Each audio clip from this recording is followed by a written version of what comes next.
agora eu vou chamar o nosso próximo palestrante, que é o Vinícius Miranda Cardoso. Ele tem mestrado em História, Estado e Poder pela Rural do Rio de Janeiro, é doutor em História Social pelo Programa de História da UFRJ.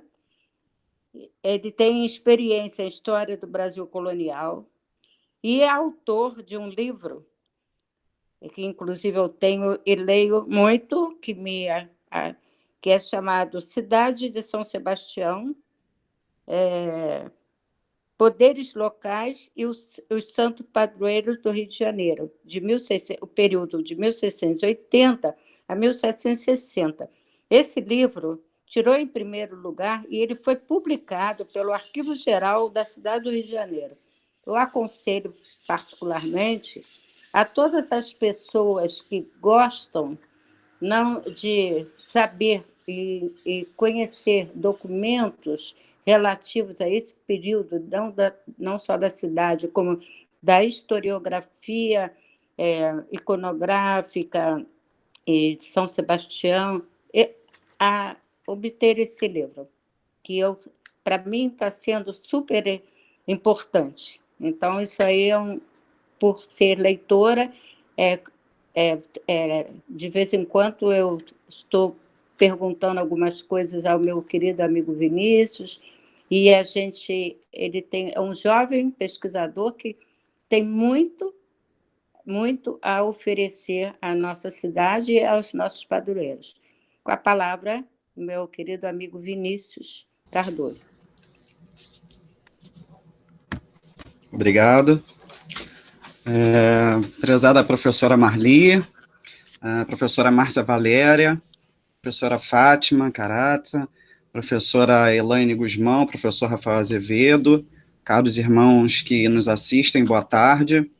Eu quero parabenizar os apresentadores, Elaine e Rafael, e agradecer aqui o convite das professoras Marli e Márcia Valéria. Agradeço também a Fátima, do Museu de Arte Sacra, ao cônego Cláudio, por autorizar a pesquisa e a divulgação de algumas peças do museu em meus trabalhos, e ao Fernandes Elias pela intermediação para esse evento. Meus agradecimentos vão também à Basílica de São Sebastião dos Frades Capuchinhos, especialmente ao Frei Jorge e ao Emilton Rocha, da Pascom. Boa parte da pesquisa que eu vou apresentar aqui hoje foi desenvolvida durante a minha tese de doutorado em História Social, pelo PPGIS da UFRJ, com apoio do CNPq, e foi defendida em 2017. Vou refletir aqui sobre algumas imagens sacras de São Sebastião, padroeiro principal do Rio de Janeiro, de um ponto de vista historiográfico, e não da história da arte sacra ou da museologia.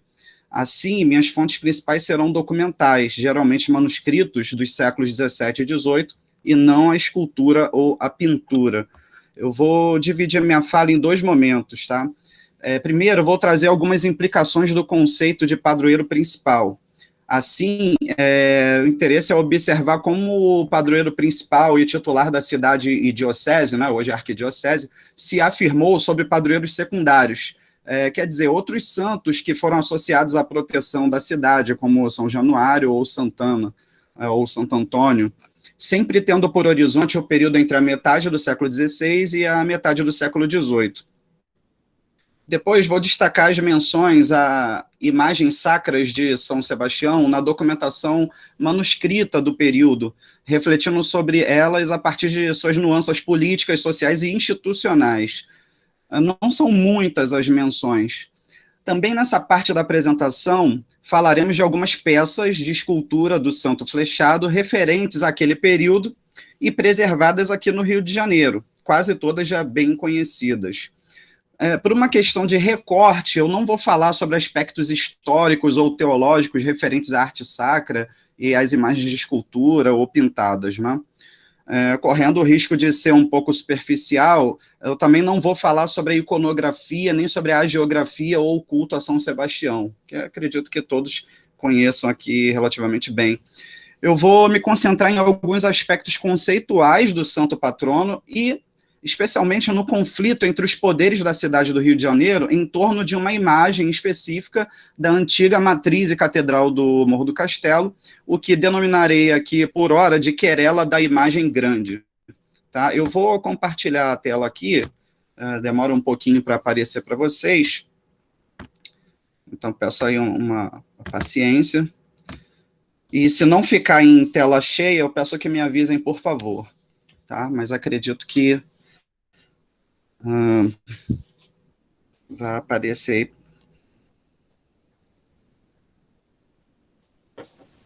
Ainda não? Só um segundo. Está aparecendo em tela cheia para vocês? Não. Ainda não. Vamos aguardar.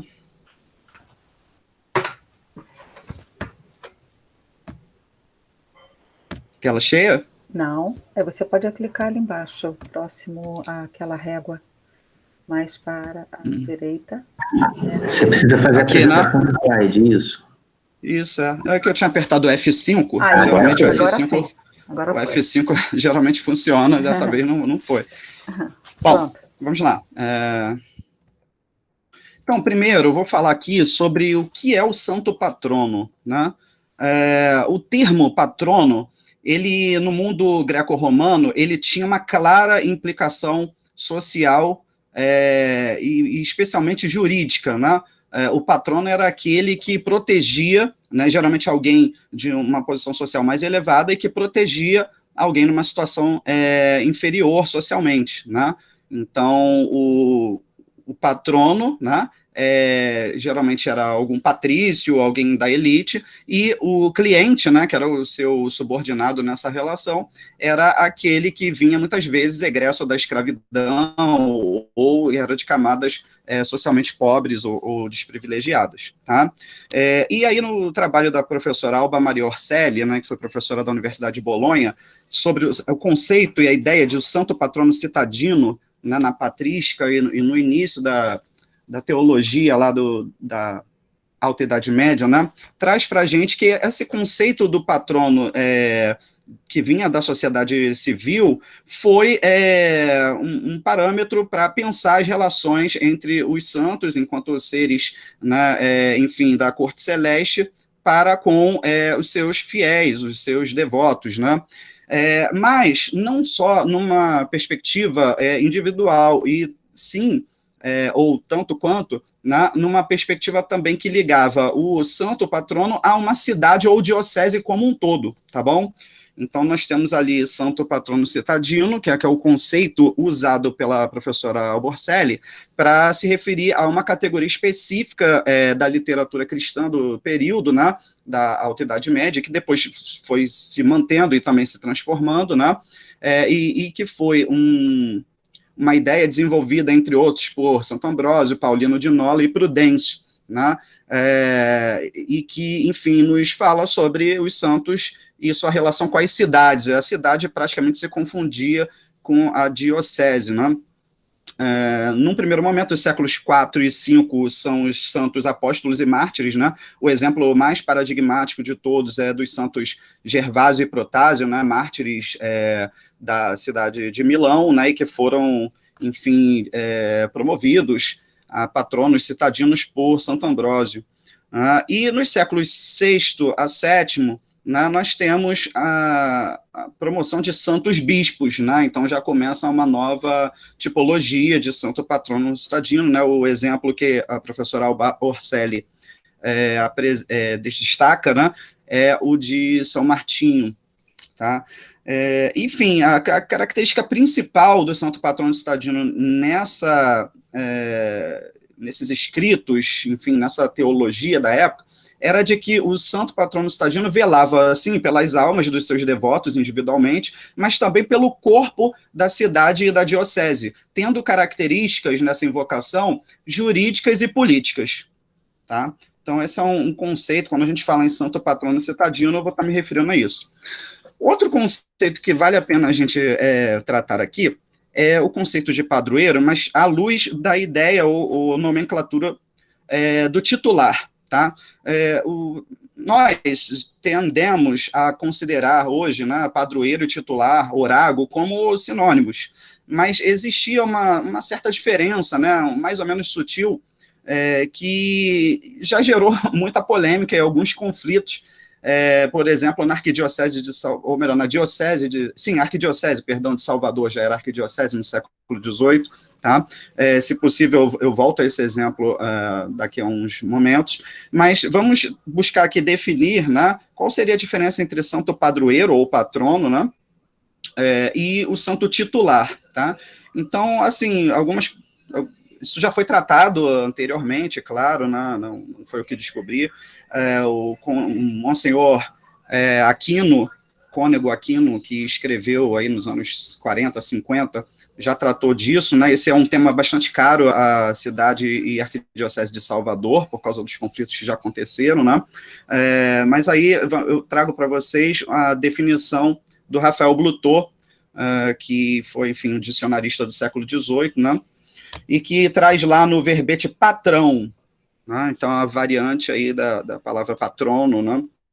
Então, ele diz o seguinte, eu vou ler aqui essa transcrição, essa fotografia, né, fotocópia aí do verbete. O patrão de uma igreja é aquele santo ou santa que, por haver sido natural de algum reino, província, cidade ou lugar, ou prelado daquela igreja, ou padecido martírio nos mesmos lugares, ou por estar ali alguma sua relíquia, ou pelos muitos milagres que Nosso Senhor fez por sua intercessão, crescendo a devoção do povo, vieram a ser patronos, né? E uma mesma província, cidade ou reino, pode haver muitos patrões, ainda que sempre entre eles um é o principal. Até aqui, nada muito diferente.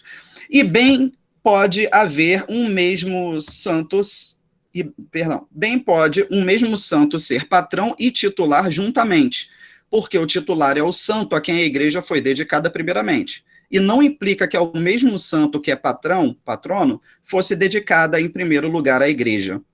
Então, o exemplo que podemos trazer aqui de Salvador é que a cidade de Salvador tem como titular, né, titular da cidade, o Divino Salvador, né, Jesus Cristo.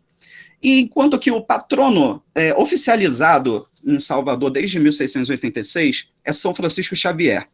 Então, no início do século XVIII, na cidade da Bahia, Salvador, né, havia uma questão, né, que na oração Acuntis da missa, aí na parte eucarística da missa, era citado o nome do santo titular da cidade, o Divino Salvador, e não São Francisco Xavier.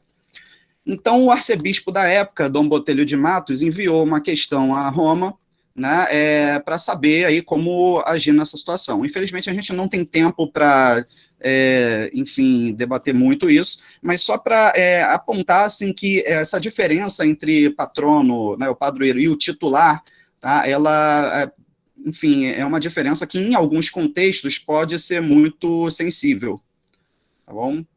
Então, o titular é o oráculo, aquele que tem o título, né? E uma outra coisa, podem ser titulares, né, as pessoas da Santíssima Trindade, né, Pai, Filho e Espírito Santo, mas padroeiros, elas não podem ser, porque o padroeiro é aquele santo que, em favor do seu cliente, do seu fiel, né, intercede junto à Santíssima Trindade. Então, somente os santos, anjos, né, e a Virgem Maria podem ser padroeiros, e não as três pessoas da Santíssima Trindade. Então, o titular é aquele que dá o títulos da igreja, né, enquanto que o padroeiro ou patrono é aquele santo de especial devoção e que intercede junto à Trindade, né. Eu trouxe aqui uma tabela que tem na minha tese sobre alguns titulares, padroeiros principais e protetores de algumas cidades e dioceses do período que eu tratei, né, enfim, alguns casos mais recentes eu também incluí aí. É claro que eu não vou ficar falando de todos esses casos aí, mas só para a gente ter uma noção de que nem sempre o padroeiro principal coincide com o titular. No caso do Rio de Janeiro, há essa coincidência, mas em outros casos não, né, como a gente pode ver aqui, Salvador, né, o titular é Divino Salvador, mas o titular da catedral pode ser outro, né, o padroeiro principal pode ser ainda outro santo, e há ainda os protetores secundários, tá bom? Eu gostaria de ficar mais tempo nessa tabela, mas por uma questão de tempo eu passarei adiante. E, além disso, existe uma diferença entre o patrono principal e os patronos secundários. Isso vem desde o pontificado de Urbano VIII, né, tem aí uma pintura dele, apenas a título ilustrativo. Temos também aí uma foto de um dos breves que eu vou mencionar aqui, que é o breve de 1642. Dois breves muito importantes em relação a isso foram emitidos nesse pontificado. De Lecione Patronorum é o breve que, em 1630, estabeleceu algumas regras para se escolher santos patronos, e não só pelos poderes eclesiásticos. A regra colocada passou a ser a seguinte: para se escolher dali para diante e fazer valer, oficializar um santo padroeiro de uma cidade, reino ou diocese, precisaria haver um consenso registrado em ata, em documentos legítimos, autênticos, um consenso, eu dizia, entre o clero e o povo da cidade. O povo, obviamente, seria representado pelas autoridades civis, né, a Câmara Municipal, ou alguma coisa assim, governadores, e esse consenso entre o clero e o povo deveria ser registrado numa espécie de dossiê, um conjunto de documentos. Isso deveria ser enviado à Sagrada Congregação dos Ritos, né, em Roma, e lá haveria, enfim, um parecer favorável ou desfavorável em relação a isso. É o caso de Santana, no Rio de Janeiro, e não de São Sebastião, num primeiro momento, porque quando a cidade do Rio foi fundada, ainda não havia essa regra. Mas quando a Diocese do Rio entra com um pedido para que Santana fosse a segunda padroeira da cidade, em 1756, 57, né, é enviado uma carta do bispo do Rio de Janeiro à Sagrada Congregação dos Ritos, e a Sagrada Congregação, junto com o Papa da época, acabou por validar Santana como segunda padroeira do Rio de Janeiro. Eu voltarei a esse caso, se for possível, mais à frente. Tá? Mas, enfim, havia regras a partir de 1630 para escolher o padroeiro, tá? O patrono, né? E aqui não está se referindo ao titular, os santos titulares. O breve Pro Observatione Festorum, que é esse que está aqui na foto mais embaixo, instituiu uma hierarquia litúrgica entre os santos patronos. Então, não haveria limites para a escolha de santos patronos de uma cidade, diocese ou reino. A cidade de Nápoles teve mais de 20 santos patronos acumulados. Já tinha 7 antes de 1630, das regras estipuladas aí pelo Urbano VIII. Um deles era o São Januário, que falaremos em breve novamente. E depois, pela pressão de ordens religiosas, de instituições, de devotos, acabou escolhendo muitos. Eu não me lembro agora o número exato, mas era entre 20, talvez até mais do que 30 santos patronos ao todo. Porém, esse breve de 1642 estabelecia que deveria haver um patrono principal. Passou a ser uma categoria litúrgica importante. E esse padroeiro principal, está aqui no slide, né, ele teria algumas regalias, alguns privilégios litúrgicos. Ele teria um dia de guarda com oitava. Tá? Então, houve no Rio de Janeiro, a partir de um certo momento, o oitavário de São Sebastião, em 27 de janeiro, né, enquanto santo patrono principal da cidade. Isso só passou a valer no século XVIII, por motivos que não vem ao caso agora. O rito dúplex de primeira classe, que seria, né, enfim, começando ali nas horas canônicas, né, especialmente pelos cônegos da catedral, a leitura de partes da geografia do santo, né. Havia o semidúplex, que, se eu bem me recordo, eram 3 leituras hagiográficas na preparação para a festa, né, nas horas canônicas que antecediam imediatamente a festa em si, mas do rito dúplex de primeira classe ele tinha mais leituras hagiográficas, né, então era assim, uma grande reflexão dentro dessa cerimônia, a solenidade, né, o grau de solenidade liturgicamente para o santo principal. E também teria procissão. O único que deveria ter procissão seria o santo patrono principal, tá? Entre os santos patronos de uma localidade. Tem um livro de 1687, escrito por um jesuíta, um jesuíta português, que infelizmente não cita nada referente ao Brasil da época, apenas contexto europeu, e no máximo a Índia portuguesa, mas é interessante trazer aqui uma tabela, né, que eu construí a partir dessa obra, está ali embaixo a referência, jesuíta Antônio de Macedo, e tem aqui os patronos principais dos principais corpos políticos, a começar por todo o mundo, né, sendo consagrado a sua patrona Virgem Maria, a Igreja Católica tendo como patrono principal São Miguel Arcanjo, Roma, São Pedro e São Paulo, e daí por diante, né? E isso aqui é retirado de uma espécie de catálogo que contém essa obra, né? Essa obra, ela começa com uma tratadística, com uma espécie de tratado teológico sobre a importância dos santos patronos, sobre suas relíquias, etc. E depois vai vendo caso a caso aí de cada um desses reinos e províncias da Europa, né? E não só da Europa Ocidental, e no final tem um catálogo interessantíssimo, uma espécie de lista, né, com os santos patronos. Bom, santos invocados como protetores no Rio de Janeiro, sabemos de São Sebastião, São Lourenço, né, por causa dos índios, mas há um manuscrito jesuítico, escrito por volta de 1619, escrito por um antigo reitor do Colégio do Rio de Janeiro, Padre Antônio de Matos. Esse manuscrito pertence ao arquivo da Companhia de Jesus em Roma, e foi conhecido, foi consultado certamente pelo Padre Simão de Vasconcelos, na crônica conhecida dele, e também pelo Serafim Leite.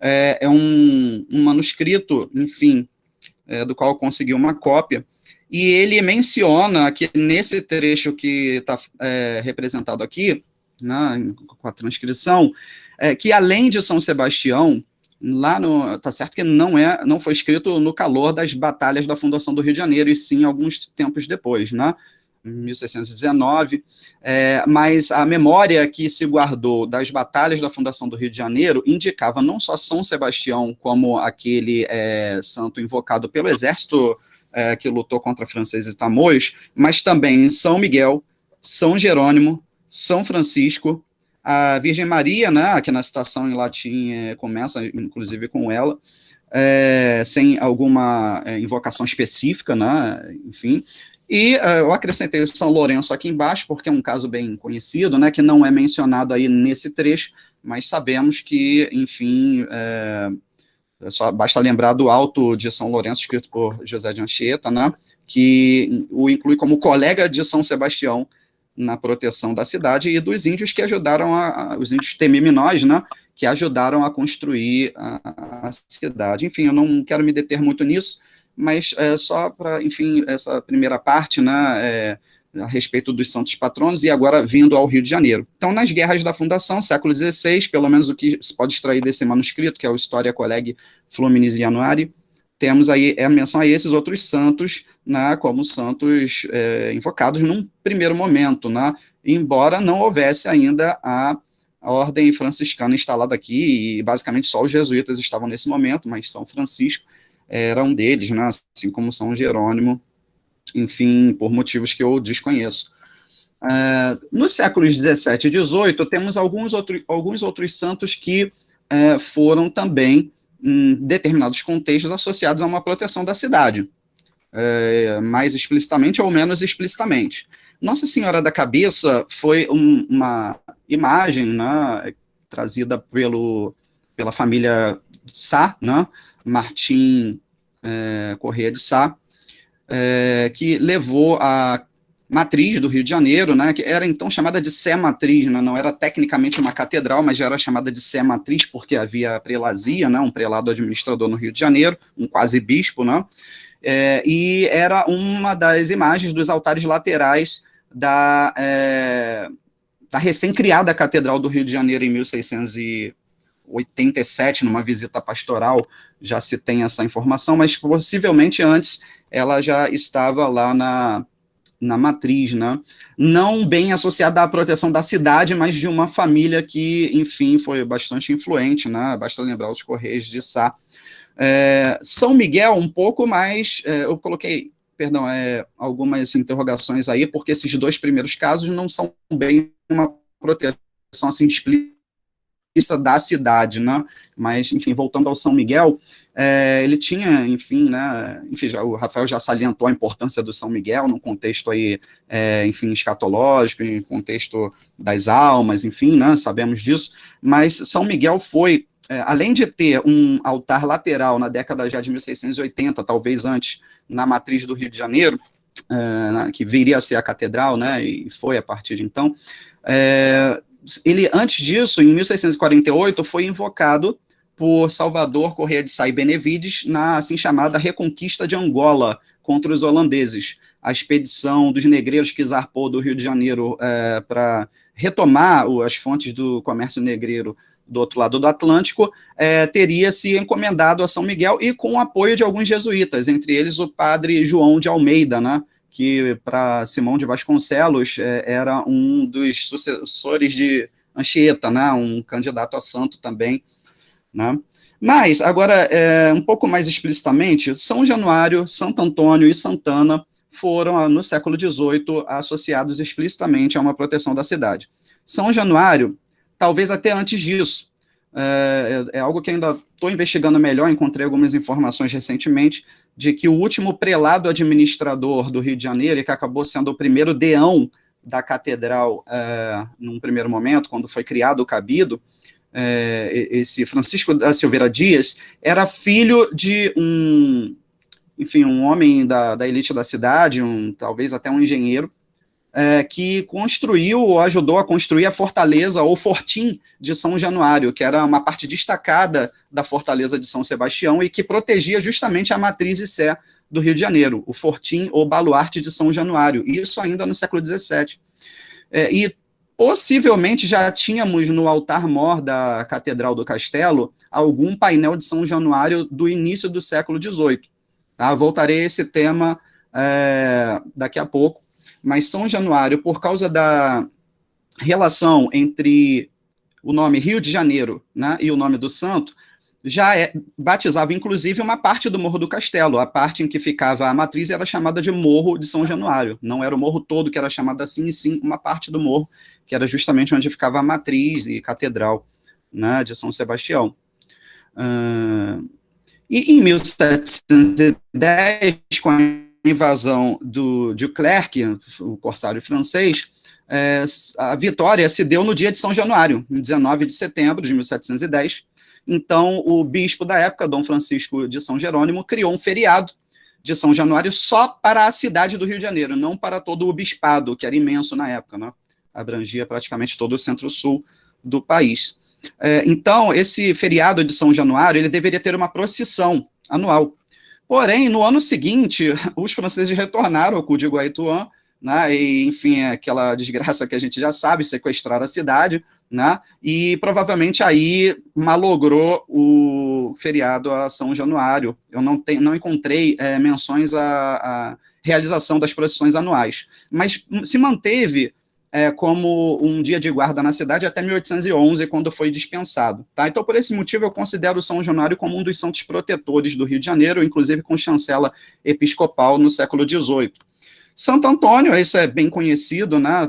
O Rafael também já trouxe essa imagem para a gente, o Santo Antônio do Relento, que teria sido colocado em cima da trincheira que enfrentaria os corsários, os soldados que vinham com o Duclerc em 1710, né?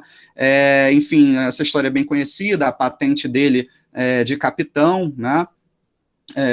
Do exército, enfim, que gerou alguns problemas depois, porque não era pago ao convento de Santo Antônio. Isso já foi tratado por muita gente, né, a começar pelo Basílio Rover, mas também pelo César Tovar, pelo Rafael Brondani, Ronaldo Weinfaz, Luiz Motti, né, então não vou me alongar muito nisso. Porém, Santo Antônio eu considero como muito mais associado à monarquia portuguesa e a um sentimento de portugalidade, sem querer criar uma palavra nova aqui, mas e não tanto com uma proteção exclusiva ou específica da cidade do Rio de Janeiro. Tá? São Sebastião já era o santo titular e padroeiro da cidade, né, visto como padroeiro principal, mas por ocasião do envio a Roma do pedido para a entronização de Santana como a padroeira principal da cidade, São Sebastião foi ratificado pela Congregação dos Ritos em 1759 e 60 como o padroeiro principal, o primeiro padroeiro principal. Uma cidade poderia até ter 2 padroeiros principais, inclusive porque se precisava fazer uma exceção, a começar por Roma, né, com São Pedro e São Paulo. Então, o máximo assim, que se poderia ter de padroeiros principais seriam 2, e aí foi aberta essa exceção para o Rio de Janeiro. Né? Eu gostaria de falar mais sobre o caso de Santana aqui, mas nós não temos tempo, ok? Nessa fotografia de um painel da antiga sacristia da Basílica dos Capuchinhos, lá na Tijuca, né, o Santuário Basílica, a foto da Edilane Vargas, nós temos o painel de São Januário Bispo. Esse painel é atribuído ao Leandro Joaquim, e seria basicamente ali da última década do século XVIII, ok? Talvez existisse um painel anterior, mas eu ainda estou investigando essa possibilidade.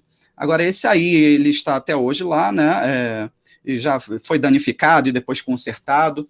Eu pude conversar com Cassiano Gonçalves sobre esse painel, e ele, enfim, foi alguém que trabalhou ali na conservação da arte sacra da Basílica, alguns anos atrás, e Cassiano Gonçalves praticamente me assegurou que era, assim, de Leandro Joaquim, né? Enfim, não dá para a gente falar muito desse artista aqui agora, mas ao fundo, né, no plano de fundo, enfim, da figura, nós temos a entrada da Baía de Guanabara, com uma parte da Penha do Pão de Açúcar aqui à direita. Eu não sei se vocês veem a minha setinha, né, mas aqui atrás do báculo nós temos o Pão de Açúcar, e do outro lado nós temos algumas embarcações que alguns memorialistas tendem a atribuir,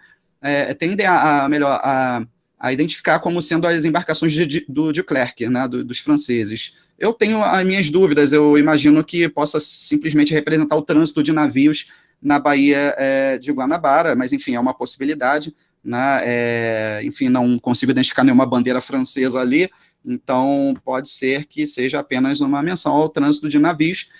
E esse painel, ele ficava numa posição no altar mor, no presbitério da antiga Catedral do Castelo, como se fosse uma janela para aquela Barra da Guanabara mesmo, né? Então, ele tem um significado especial, e é como se o São Januário estivesse sobre o Morro do Castelo, protegendo o morro que tinha o seu nome, né? Aquela parte ali do morro que era o Morro de São Januário, né?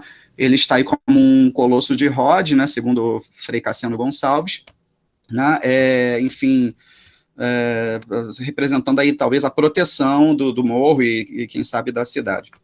Bom, rapidamente, antes de entrar numa segunda parte da apresentação, na minha tese eu identifiquei algumas razões da continuidade de São Sebastião como padroeiro e patrono principal do Rio. Acho que vale a pena mencionar isso aqui rapidamente. Em primeiro lugar, a antiguidade no posto. O breve da Congregação dos Ritos, confirmando São Sebastião e Santana como padroeiros principais, aponta isso, né? São Sebastião, né, como sendo o mais antigo, então seria o primeiro padroeiro principal. Além disso, a crença na memória, ou melhor, a crença nas intervenções miraculosas do santo e a memória dessas intervenções, né, miraculosas do santo pela cidade tem um papel fundamental.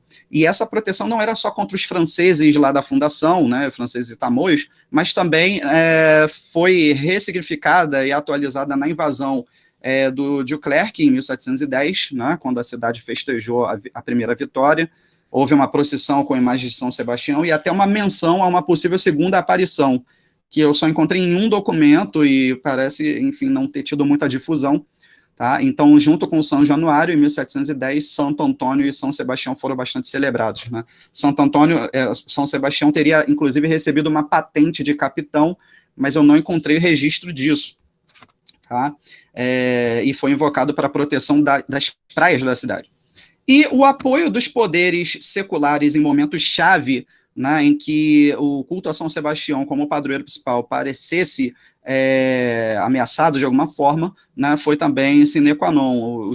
A Câmara Municipal, governadores, até mesmo provedores da fazenda, defendiam o culto e as imagens, ou melhor, uma imagem específica aí que a gente vai falar, enfim, todo esse memorial de São Sebastião na cidade, né, em alguns momentos que eu pude identificar.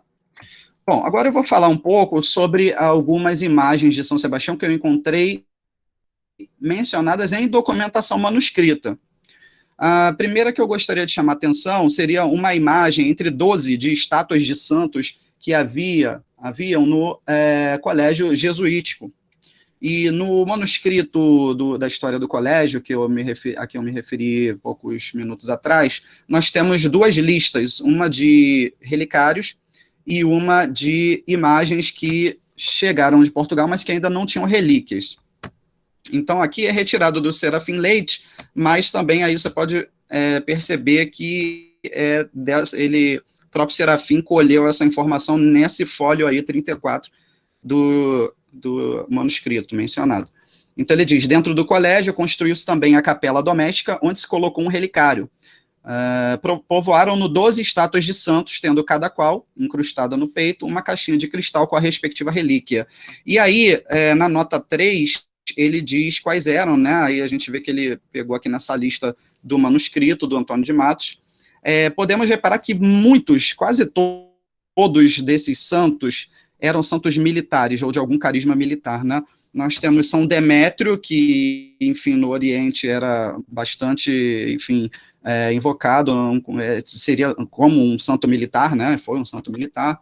São Julião, não conferi, mas São Zenão, soldado. São Sebastião, soldado também, né? São Tiago Maior, não soldado, mas militarizado no contexto da Espanha, né? No contexto hispânico, o Matamouros, né? Enfim, isso também é bastante conhecido. São Maurício, né, com a legião dos soldados mártires tebanos, né, também santo e santos militares, né. Santa Mônica também estava aí, e as Santas das 11.000 Virgens, né, companheiras de Santa Úrsula, além de um relicário do Santo Lenho. E aí, uma outra parte que ele retirou da outra lista, né, que diz que pouco antes de 1619, mais especificamente em 1617, segundo o manuscrito, chegaram de Lisboa 17 estátuas de madeira para a igreja, revestidas de ouro e diferentes cores. Não tinham chegado ainda as relíquias correspondentes a cada uma, né? Então ele coloca relíquias expectamus, aqui né, essa primeira lista aqui. Tá? E o próprio Serafim Leite diz que, comparando com as da capela, né, que mencionadas há pouco, vê-se aqui há algumas estátuas repetidas, como São Demétrio e São Sebastião, padroeiro da cidade. O testamento do prelado Amorim, que foi mencionado pela Elaine também na apresentação dela, né, aponta como um dos legados para a Sé Matriz, né, era chamada assim, apesar de não ser a catedral ainda, um dos legados seria uma excelente imagem de São Sebastião e um braço de prata com a relíquia do mesmo santo. Desse braço de prata eu não falarei aqui, mas o padre Fernão Cardim, jesuíta, dá um relato bastante completo da recepção dessa relíquia em 1585, e o testamento em si do prelado Amorim eu não encontrei no livro de óbitos dessa década da catedral, enfim, freguesia da Sé Matriz, né? Porém, vários documentos, esse aqui é um deles, né, o livro das Memórias dos Reverendíssimos Prelados, que pertence ao acervo do Arquivo do Cabido. Vários documentos, eu dizia, mencionam esse legado aí como uma verba do testamento do Mateus da Costa Amorim, né? Então, junto com o ornato para altar, sinos, órgão, ele teria deixado uma excelente imagem de São Sebastião. Ok? E aí chego ao ponto que eu estudei melhor no meu trabalho, enfim, que é o que eu chamei provisoriamente de a querela da imagem grande. Acontece o seguinte, em 1734, a Catedral do Rio de Janeiro mudou da igreja, né, de São Sebastião do Morro do Castelo para a igreja de Santa Cruz dos Militares. Também isso mereceria várias explicações, mas por uma questão de tempo eu não vou detalhar muito. Acontece que, quando houve a transladação solene da catedral, descendo a ladeira ali de São José, houve ou melhor, até um pouco antes disso, houve um temor na cidade, né, registrado aí em alguns manuscritos, de que a retirada de uma certa imagem de São Sebastião, do altar-mor da catedral, enfim, pudesse causar problemas, enfim, pudesse, assim, gerar algum castigo ou revolução, né? E alguns moradores, segundo os manuscritos, né, que não nomeiam ninguém, alguns moradores teriam ido representar a Câmara Municipal esse temor, né, sobre a descida da imagem, enfim, indo para uma igreja que não era sua, o que fez com que o governador e alguns cônegos da catedral se sentassem para resolver a questão, e ficou acertado que desceria para a igreja de Santa Cruz dos Militares, para ser colocada no altar-mor, uma imagem pequena, ou mais pequena, conforme o documento aqui, tá? Enfim, essa imagem é que desceria, e assim o povo ficaria sossegado. Porém, não foi assim que aconteceu. Parece que, assim, num primeiro momento, né, pelos registros, houve, enfim, essa descida da imagem pequena, porém, numa certa madrugada, alguns cônegos, junto com alguns escravos, colocaram a imagem grande de São Sebastião numa rede, isso aparece exatamente assim numa das queixas da Câmara Municipal, e desceram furtivamente à noite, às escondidas, com a imagem grande para a nova catedral. E isso gerou um frisson na cidade, né? E aí eu trouxe aqui alguns trechos e fotos desses documentos, porque isso vai gerar uma comoção tamanha que vai envolver várias autoridades, vai chegar ao Conselho Ultramarino, vai chegar ao rei de Portugal, e vai ser mais ou menos um ano de confusão, tá, por conta disso aí. Então eu vou aqui ler esse trechinho de uma carta, né, que diz: Senhor, com a chegada da presente frota, correu nesta cidade a notícia de ter vindo ordem de Vossa Majestade para a trasladação da Sé para a Igreja da Cruz. E como se dizia que se pretendia trazer para Nova Sé a imagem grande do glorioso mártir São Sebastião, padroeiro desta terra, que no altar-mor se achava colocada, em a qual tem os moradores grande fé, entraram muitas pessoas a temer e escrupulizar que se houvesse de tirar a dita imagem daquela igreja. E passado alguns dias depois, foi notório que de noite se fora buscar a imagem grande, né? Enfim, e que a trouxeram em um palanquim carregada por uns pretos, como também outras mais imagens e pias de água benta, levando-se para cima a imagem mais pequena. Então, houve uma troca de imagens à revelia, né? Enfim, a Câmara Municipal enviava a carta ao rei de Portugal, representando o que, enfim, para eles era absurdo, e eu vejo que o principal aí era a imagem, não as pias de água benta ou os púlpitos, né, porque eu não vejo isso como suficiente para que eles fizessem essa representação. Inclusive porque o sacrário e a pia batismal já estavam na igreja de São José a essa altura, ok? Então, passando aqui adiante, eu trago uma tabela com a correspondência trocada sobre esse problema aí. Eu não vou falar dela assim detalhadamente, mas para vocês verem que foram várias cartas trocadas em 1734 e uma delas finalizando a pendenga em 1735. E aí temos algumas autoridades envolvidas, né? A Câmara Municipal do Rio de Janeiro, o Gomes Freire de Andrade, que era o governador da capitania, o bispo Dom Antônio de Guadalupe, temos o conde de Sabugosa, que era o vice-rei, enfim, lá na Bahia, tá, em uma das cartas trocadas com o governador do Rio de Janeiro, o rei Dom João V, os conselheiros do Ultramarino e daí por diante. Enfim. Aqui é uma cópia da carta da Câmara, né, que enfim, faz uma sofrida queixa contra os cônegos que, além de tudo, teriam, enfim, rompido a palavra que tinham dado ao governador, né? Eu não vejo isso apenas como uma questão meramente de rivalidade política, porque parece que a crença de que a imagem de São Sebastião guardava, de alguma forma, isso aparece nos documentos, a barra da cidade, né, ou seja, a entrada da Baía de Guanabara, e o armazém da pólvora, que tinha mais de não sei quantos barris de pólvora, mais especificamente, esse armazém ficava na fortaleza de São Sebastião, né? Então, tudo isso parecia indicar a iminência de alguma catástrofe. Eu já pensei se, enfim, essa experiência passada que eles se referem, de que, em outras vezes que se tirou essa imagem grande de lá, teria havido algum problema, né? Se não poderia ter sido justamente em 1710, porque com a vitória sobre de Klerk, se indica que houve uma procissão com uma imagem de São Sebastião e uma de Santo Antônio para comemorar a vitória em 1710. E no ano seguinte houve a volta dos franceses e a cidade foi sequestrada e humilhada, né? Então, já pensei se não teria sido justamente naquela ocasião, 1710, a que os moradores tinham atribuído, enfim, a desgraça, justamente a descida da imagem saindo do seu lugar de sempre, né, na documentação, inclusive, aparece dessa forma, né, que a imagem volte ao seu legítimo e antigo lugar, né. Então, o Hans Belting foi um dos que chamou atenção para a questão da antiguidade das imagens como um aspecto crucial da devoção em torno delas, né? Mesmo que essa antiguidade fosse muito mais, enfim, artificial do que uma antiguidade de fato.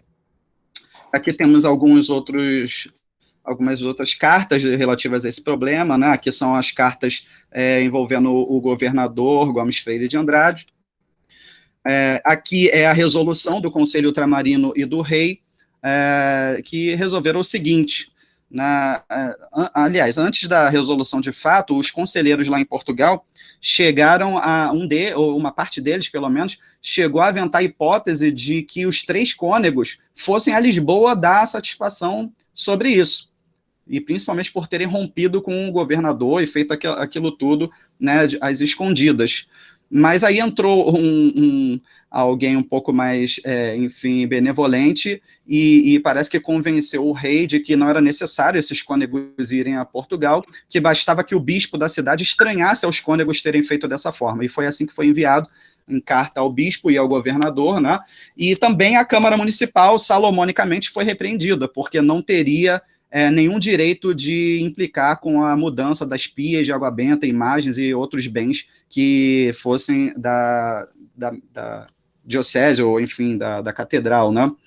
Enfim, ambas as partes foram repreendidas, mas não houve nenhuma ordem de que as imagens fossem destrocadas. Isso não aparece. Eu quero trazer aqui a carta do bispo, que tem alguns pontos muito interessantes para quem reflete sobre os usos sociais, políticos e religiosos das imagens sacras naquele período. A carta do bispo Dom Antônio de Guadalupe, que tinha influência jacobeia, né, enfim, ele, mais do que ninguém, estaria interessado em conter alguns abusos devocionais, mas ele traz alguns pontos interessantes. A carta é bem grande, mas tem um momento em que ele aponta 6 motivos que ele indica serem dignos de reflexão, tá? Isso na resposta dele ao governador da cidade. Primeiro, estou lendo aqui, tá? Se a dita imagem de São Sebastião, a grande, né, pias e púlpito, pertencem à Sé, porque sendo assim, podiam transferir tudo para onde a mesma Sé se mudava. Segundo, se a provisão de Sua Majestade para a mudança da catedral, assim como manda conservar a Sé antiga, manda também conservar a dita imagem, porque eu lendo a provisão que cá tenho, não acho nela tal.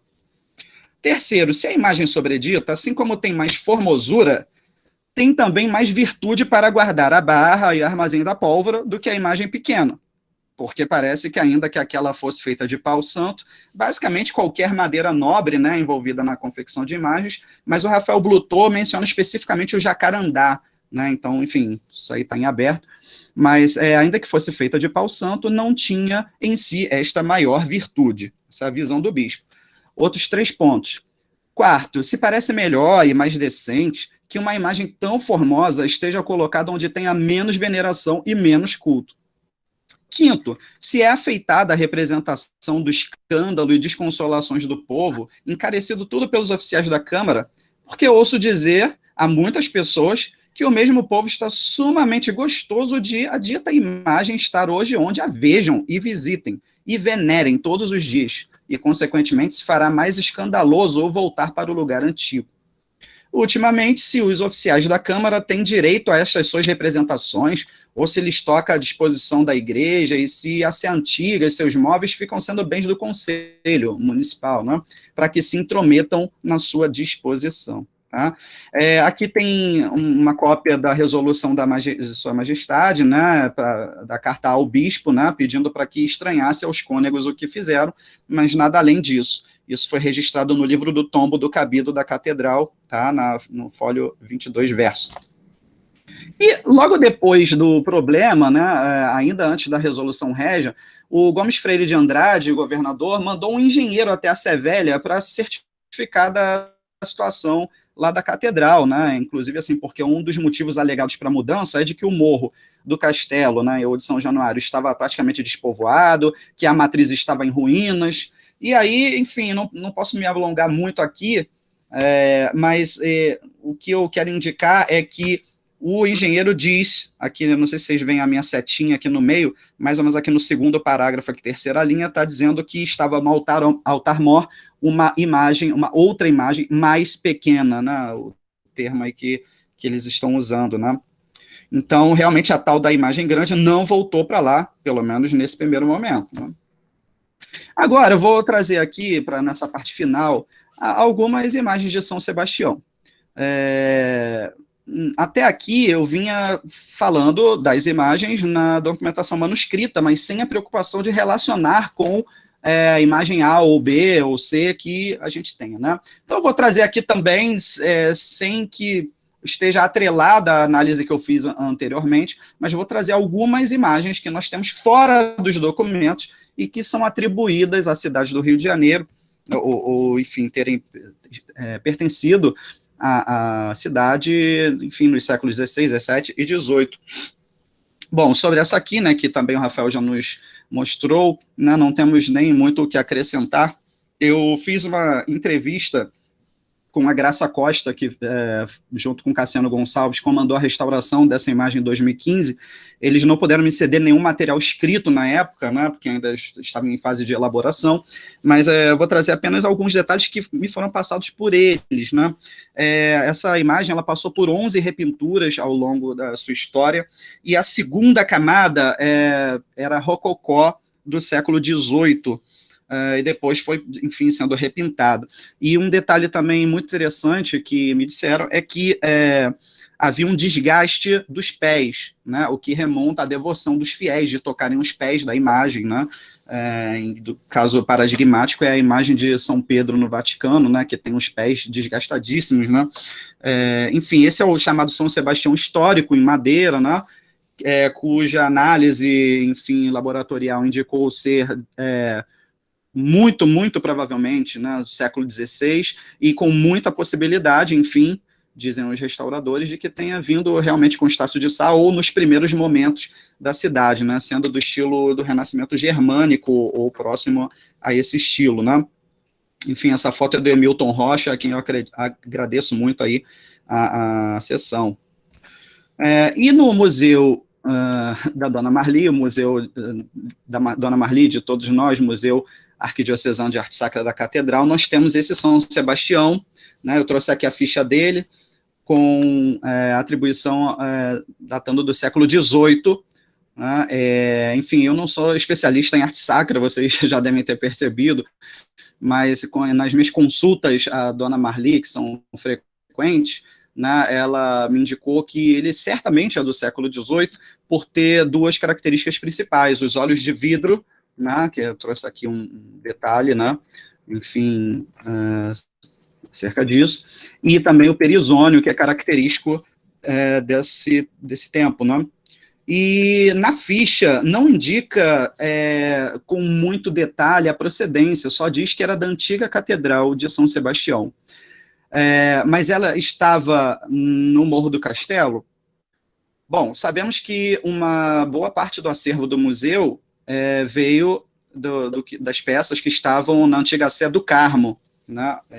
Enfim, possivelmente essa imagem esteve, ou enfim, exposta à veneração ou guardada na antiga Sé do Carmo antes, né, de ir ao Museu de Arte Sacra, mas eu não vou arriscar aqui maiores considerações. A foto da Edilane Vargas.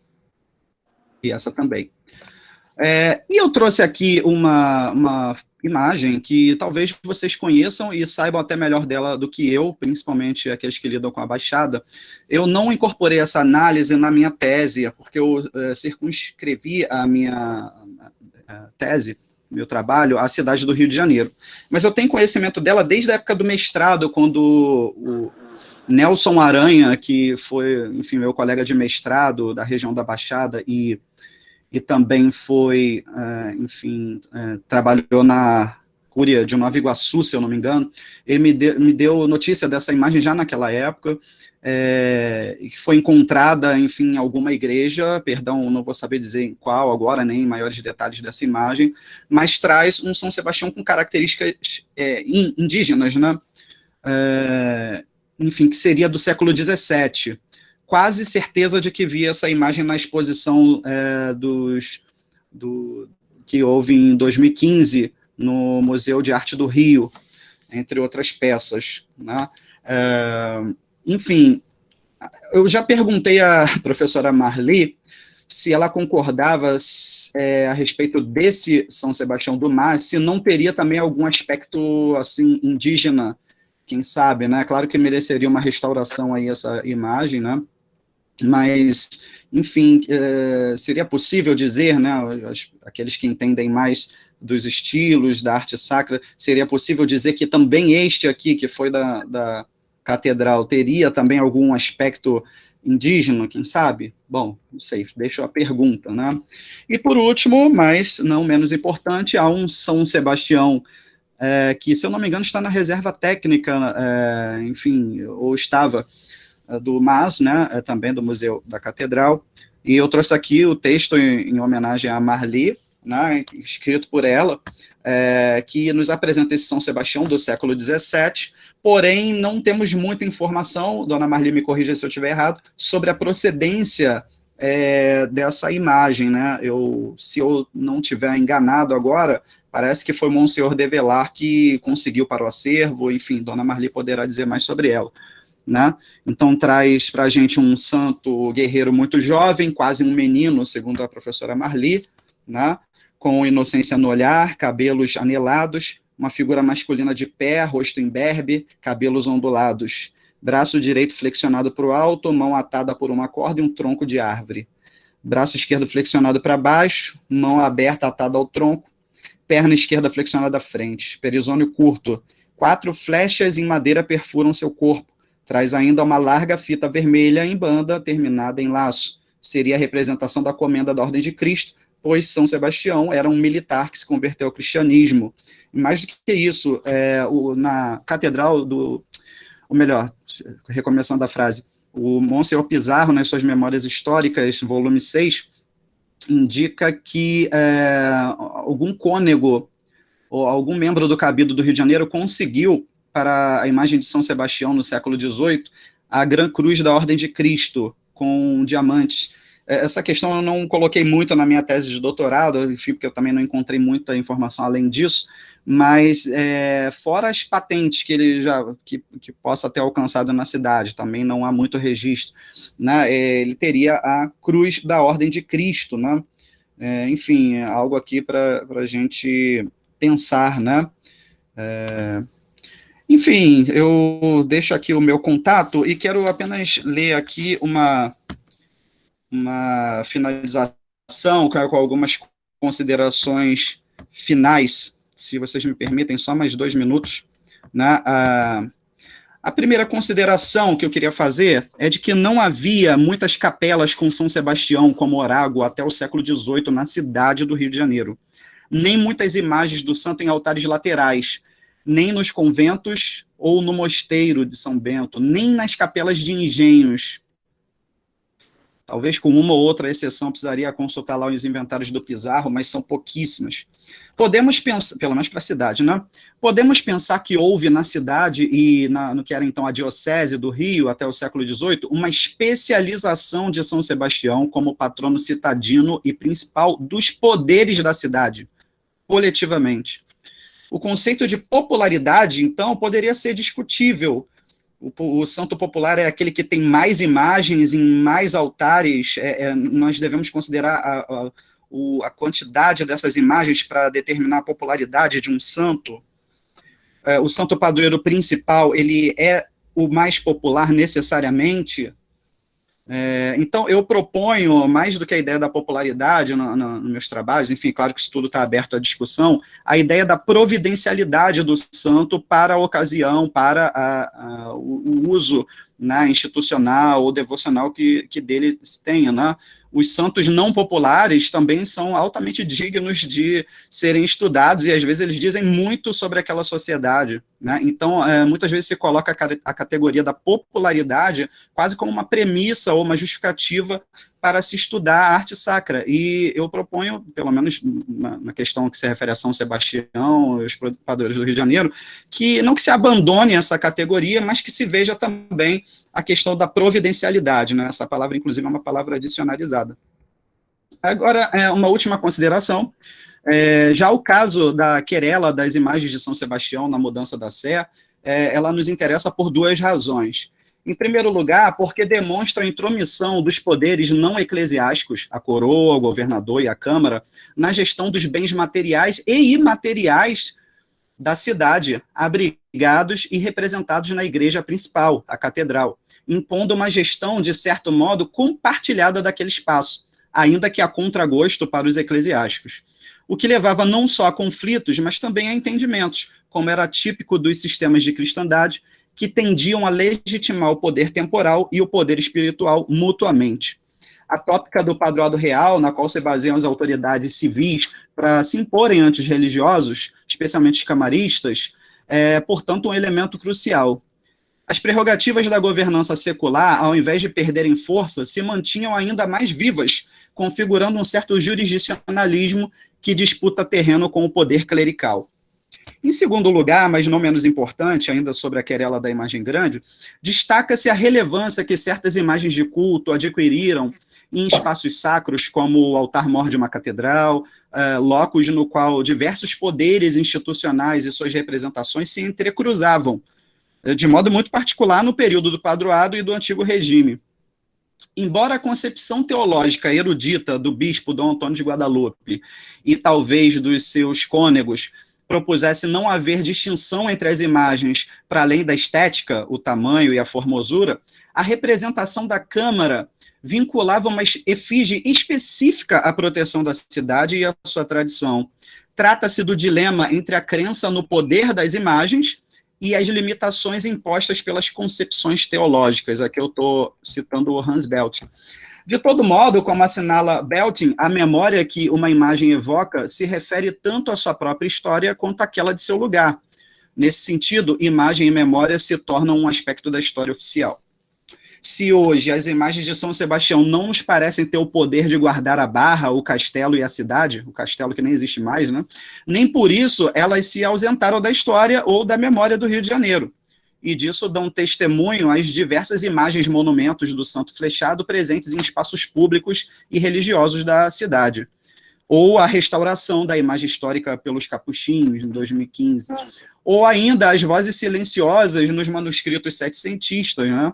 Que nos falam de um povo que, entre o temor dos presságios e a viva fé, venerava a beleza e o poder do padroeiro na sua grande imagem. Muito obrigado. Obrigada, Vinícius. Mais uma vez agradecido a sua explanação, até uma troca, né, de várias conversas que nós temos, né, através dos nossos celulares, através das nossas dúvidas, né? Trocamos muitas ideias, e você veio fortalecer e explicar essa questão para pessoas que se interessam pela questão da imagem de São Sebastião, essa questão da imagem grande, da imagem pequena, e toda essa questão que me passou ao ler seu texto, e também para outras pessoas, para outros iconógrafos e pessoas que estudam arte sacra. Muito obrigada mais uma vez por ter aceitado nosso convite, e estaremos sempre à sua disposição para o que você precisar, para o que você quiser pesquisar. Eu agora vou pedir